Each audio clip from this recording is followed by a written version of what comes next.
For the past month, I've been flaming the edge of fate. So I want to turn this around and let's shine some light in this community because sentiment is very low at the moment. And I'm gonna do that by telling you guys about the best conclusion that this game could have ever gotten, which is what I like to call the Final Shape trilogy. Because not only did we get some build-up for the final villain, we also got the entire campaign, the raid, and then an extra mission, the Excision, man.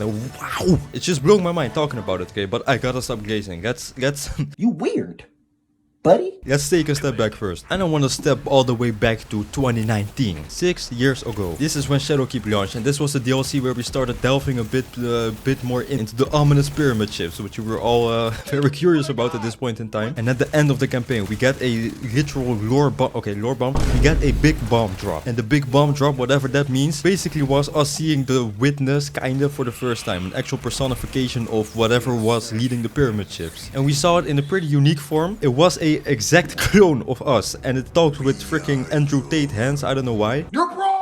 And this new enemy, ally, whatever it was, this new adversary that just spawned at the end of the Shadowkeep campaign was very, very mysterious. And bro, after 2 years of waiting, because you first had Beyond Light and that was delayed, and then after that, with the Witch Queen was also delayed. So it might have been even more than 2 years, which is crazy to think about. But after that large amount of time, we finally got to see whatever was talking to us back in Shadowkeep. Because it was some otherworldly alien with white smoke coming out of it, like something that literally does not fit into the Destiny universe. Some people said he looked goofy like a cat, and what I say to those people is, bro, this guy looks freaking ominous. He looks scary. I don't know. He looks so otherworldly. I just can't explain it. There is some other stuff that I can't explain as well. For example, why don't I have 1000 subscribers yet? Is it because my videos suck, or do I e-back too much? Honestly, I don't know, man, but you can leave a like and subscribe if you think I deserve it. I appreciate you all either way, so thank you very much. Because now, of course, we are pretty used to his design, but back then, back in the Witch Queen, when you were done with the campaign, we got a little teaser for the next year. Man, he looked so weird, so out of place. And whether his design was goofy or not, I'm gonna be honest, if he did not look like that, I don't think the Witness would be such a cool villain in the Destiny universe. But we saw this guy talking with his hands, again, just like back in Shadowkeep. And, you know, people connected the dots, and it was pretty apparent. Whatever we saw back in Shadowkeep was the same thing that we saw at the end of Witch Queen. And by the way, I forgot to say this, but in the actual Witch Queen campaign, we did get a name drop, which was the Witness for the first time. When I played the game and I heard this, I was like, what does this mean? Is the Witness like a literal witness, or is its name the Witness? And apparently the name was actually the Witness, which does tie back to its origins back in, I don't know what planet it was. It was some weird planet, I don't know. But we got some more stuff in the Witch Queen, which was the Witch Queen raid, Vow of the Disciple. And the final boss of this raid was, lore-wise, literally at that point the most powerful enemy we've ever seen. And that is not an overstatement. I am being so serious right now. At that point in time, literally the most powerful entity in the Destiny universe. And his name was literally Disciple of the Witness. So that just, that just makes the Witness even more ominous. And you know, we had to wait another year, unfortunately. But the major expansions, we love to see it, okay? And then Lightfall happened, man. Yeah, Lightfall. It's a dark time in the Destiny community. At that time, at least, because wow, the Lightfall was not received. You know, we're not here to talk about Lightfall, but it was not received well, okay? But in the Lightfall campaign, we got to see a little bit of screen time of the Witness. I'm gonna be honest, a lot of people, including me, expected a lot more from the Witness because this was not like a Witness-focused DLC. Because spoilers for Lightfall, you know, spoilers for the entire Destiny universe. I don't know why you're watching this if you are avoiding spoilers. But the final boss of the Lightfall campaign was Callus and not the Witness, which kinda did make sense because we did know we were getting another DLC a year after the Lightfall. But man, we did get some crazy cutscenes from Lightfall, and there's one particular cutscene where the Witness was just straight aura farming on Callus, which made Callus's eyes bleed black. It sounds very weird. If you watch the cutscene, you know what I'm talking about. But apparently the Witness is also like super tall. Like when I say super tall, I mean like extremely tall in his like true form, which you did kind of see in the raid and Excision, of course. But after the actual Lightfall DLC, we got a bunch of seasons. We got 4 seasons, where in those seasons we are getting more lore drops on the actual Witness enemy, and one lore drop in particular, Season of the Deep, which was the second season of Lightfall. Oh my, this was the biggest lore drop I have been a part of like ever. We got the origins of the Witness. We got to see that the Traveler was actually at the home of the Witness first. We got to see that the Witness is not like one person. The Witness is a collection of one particular group of people or aliens somewhere in the solar system. Or maybe not even the solar system, I don't know, somewhere in the Destiny universe. And one thing I absolutely loved, okay? In the Witch Queen we did get a new mission which was 2 truths and 2 lies. This was a weekly mission that you could do, and the lore drops in this mission were so crazy. It is exactly what I'm saying, like 2 truths, 2 lies. Savathun would say some crazy stuff like the UFC fighter Rampage, his actual name is Diddy Booty Jackson. Shut the fuck up. You ain't heard nobody call me no fuck. Pete Parsons has just unlocked the newest Bugatti in the world. And then she would say 2 things just like this. The witness is not one person but a collection of people. And also like the witness seeks the final shape, which is nothing. Which is like 2 obvious lies and 2 obvious truths, right? Literal years after this mission, we still had use for this like lore drop. And man, it was so cool to actually see it pay off live when we learned about the witness's origins, right? But that move was kind of controversial to have more lore of the actual DLC inside of seasons, because seasons are not part of at least back then. Seasons were not a part of actual DLCs. You had to buy the DLC like Ultimate Edition to get all the seasons in a year, but it's not like now where you buy the Edge of Fate, you get the season that is like ongoing right now. You basically had to just pay separately, you know. But then all of the shenanigans after Witch Queen, Lightfall, blah blah blah. Here we start the campaign. The Final Shape campaign was quite possibly the best campaign. It's at the very least it's top 3, and that is literally at the least, like at the absolute least. For me personally, it's gonna be Witch Queen, Final Shape, and Forsaken as my favorite DLCs or favorite campaigns. Not in any particular order, before somebody comes screaming in the comments about my opinion on a game that I like please leave me alone. This campaign had actual like emotional stuff that you actually felt connected to, which was I don't know, for me it's crazy because I don't feel connected to games kinda. Like it has to be really really special for me to actually care. And this DLC, man, bro, nah. It was on a next level. The Edge of Fate narratives, bro, I'm gonna be honest, I was super interested as well. So okay, let's say a top 4. I don't want to bump out Witch Queen, Final Shape, or Forsaken campaigns for the Edge of Fate campaigns, because those campaigns were actually like all around great campaigns. The Edge of Fate was just a good story, and then, you know, the missions, the gameplay was not really on the level of those campaigns, if you know what I mean. Seriously, even the campaign missions, you had certain mechanics which were, I'm not gonna say like they were extremely hard, okay, like they were just they were tickling the brain a little bit, which some people do like, some people don't like, which in more recent campaigns didn't really fit the same description as in the Final Shape, if you catch my drift. When we literally go into this campaign, we can see that the witness kind of manipulates people. He literally manipulated Zavala to the point where his ghost got destroyed, and now Zavala is just permanently lightless. And man, that is that is crazy. We even figure out that the Veil statues that we've seen since, I'm gonna be honest, I don't know since when we have seen these statues. I think it must have been like Shadowkeep or something, maybe even before Shadowkeep. Honestly, I don't know. Ooh, actually, maybe even in Forsaken. Okay, you know what? I don't know. Somebody in the comments let me know. But these Veil statues we've been seeing for years. We find out that those Veil statues are basically defectors of the witness. So remember how I said that the witness is not one person, it's a collection of people? Well, you had a couple of those people that basically just defected and removed themselves from the witness, and they turned into those Veil statues. Absolute peak. And then in the end mission of the campaign, we had to destroy the statues, which weakened the witness. And after weakening the witness, we were not done. Because man, bro, one thing I really wondered, like, no, actually everybody wondered this. Remember how in the trailer this guy witnessed with a swipe of 2 fingers, he killed a ghost, like he sliced a ghost and a guardian, literally in like 5 separate pieces. How? This guy is acting like Law from freaking One Piece. I don't know how that is possible, but we see stuff like that and somehow we are supposed to take him down. Like, are we using Haki? Like, what are we going to do? And I think that him being powerful really justified us having 3 missions, okay? 3 separate occasions where we had to take down this guy. At the end of the campaign, we had to weaken him first. We didn't get to directly damage him, but we got to see how he kind of got weakened by us destroying the defectors, right? And oh my, bro, the campaign was done, and guess what? And guess what we got at the end of the campaign? We got a freaking Marvel art teaser at the end of the campaign, which said something like the witness will return or something. I don't know. I think it had something to do with the monolith, I think. Okay, I found what the final thing said. It said the final battle with the witness approaches. Do you know how cold? Like this is a post-credit scene for Marvel. This is what gets you hyped. And you really have to think about this because you complete the campaign. I think it takes like for the average person, let's say it takes around 2 to 3 days. For me, oh actually I had a full-time job at the time. Normally I would finish the campaign in 2 days. I think it took me like 3 days this time.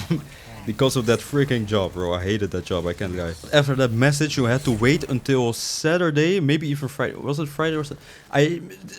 I think it was Saturday. Was it? Okay, it doesn't matter. I don't know. It was either Friday or Saturday. Actually, it was okay, it was Saturday. It was Saturday for when the raid dropped, because this raid was going to be the raid where we take down the witness. And Bungie did something very clever because not everybody participates in the raid. And guess who else didn't participate in the raid? Me, because bro, I have not done Salvation's Edge. I have not done the following 2 actual dungeons, and I have not done the Desert Perpetual raid. The dungeons simply because frick dungeon keys, and the Salvation's Edge raid. I honestly I just don't raid like in general. But Bungie was aware of that, so they did something very clever, which is going to be my next talking point. But I was very engaged with the raid, and I did that by watching the raid zone from Evan F 19 something and CB Gray. Shout out to those 2 guys. There we go. Wow. But this raid, okay, this raid went down in history as the longest raid race that we've ever gotten. For some reason, for like a year straight, I had the number 35 hours in my head. I don't know where that 35 hours came from, but that is like way off. That is literally double as long as how long it took. But it took them 19 hours on day 1 to complete this raid. And I'm not sure if this is true, but I think there was only 1 team clear in 24 hours. So the raid was already beat after 19 hours, and then 6 hours later, or 5 hours later. Wow, my math is off. But then 5 hours later, the second clear was, you know, cleared, done. And I think also this has one of the most like notorious raid encounters in the game. The previous encounter that held this title was, I think, was something like the Vault or something in the Last Wish. And I don't know if it has been dethroned because I've not done any of those 2, you know, raid encounters. But the second one was definitely Verity. Was it called Verity in the Salvation's Edge? I'm gonna be honest, because I heard people talk about this as if it was the worst thing ever. Okay, not the worst, but the hardest thing ever. I looked up a raid guide and watched it, and I'm gonna be honest, bro, I did not understand a single thing. It has something to do with shapes. You have to juggle shapes and stuff.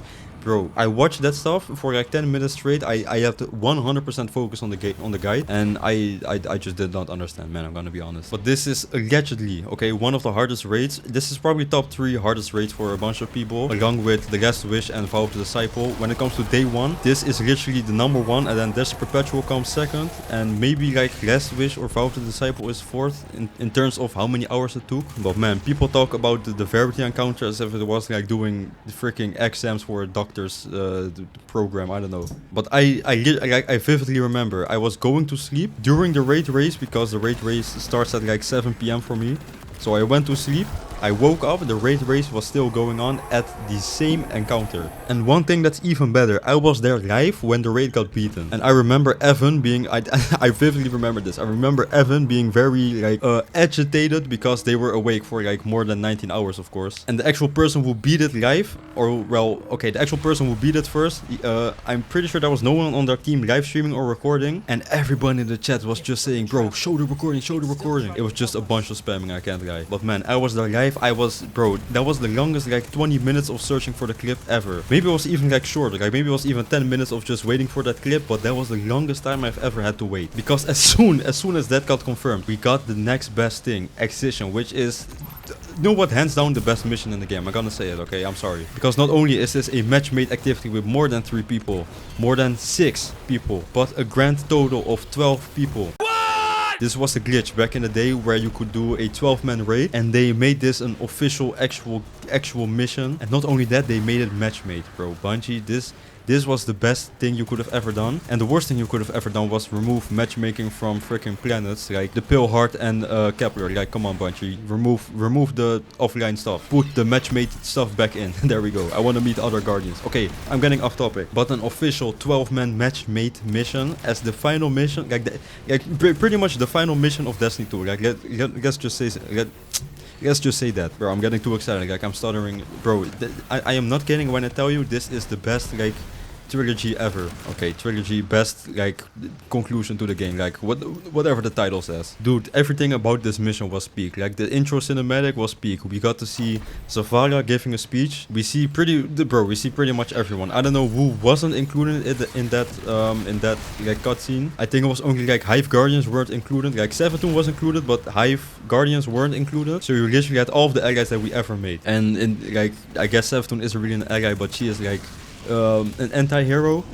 Even she was there, man. Like, come on. Zavala, Kate, Ikora. I freaking love Ikora. She's like the most powerful guardian that we know, or like bro, Ikora is like top 10 in the verse, which is a crazy statement, but that, like, look at the lore. I don't know the exact specifics, but she is supposed to be like top 10 in the actual verse. But that's besides the point again.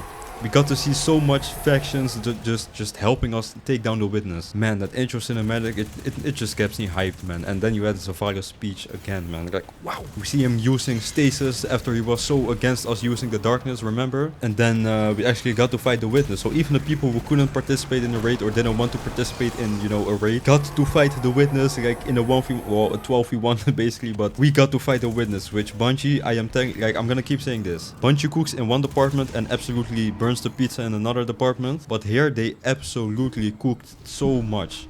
A 12-man match-made mission to take down the final boss of pretty much the last 10 years. Oh my, bro, I got to fight the witness. You know how cool that was? Because in the raid, we didn't even kill him. We got to injure him again. So first we weaken him, then we massively injure him, and then we kill him. Because we basically had to nerf him twice, which is, bro, that just speaks volumes about how powerful this guy is. So this started on a Tuesday and it ended on a Sunday. Okay, that is what, like 5 days to take down the witness, bro. That is, oh, this game is lovely, bro. Okay, this game was lovely, I'm gonna be honest.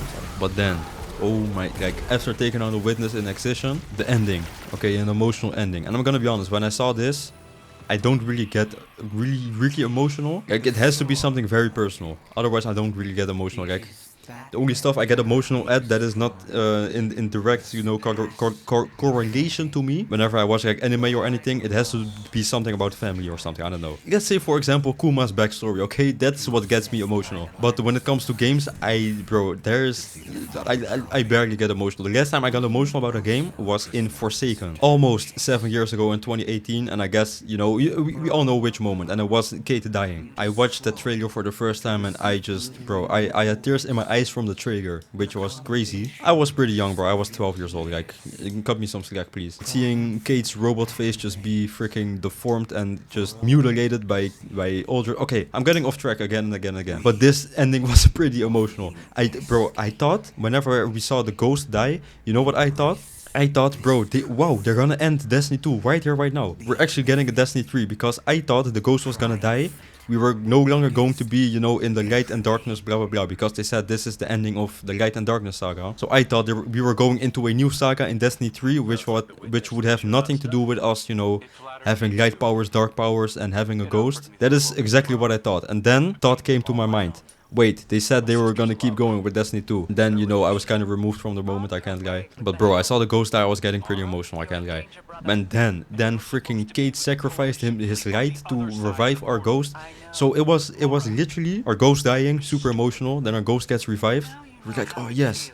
Then Kate dies again. Bro, this was just...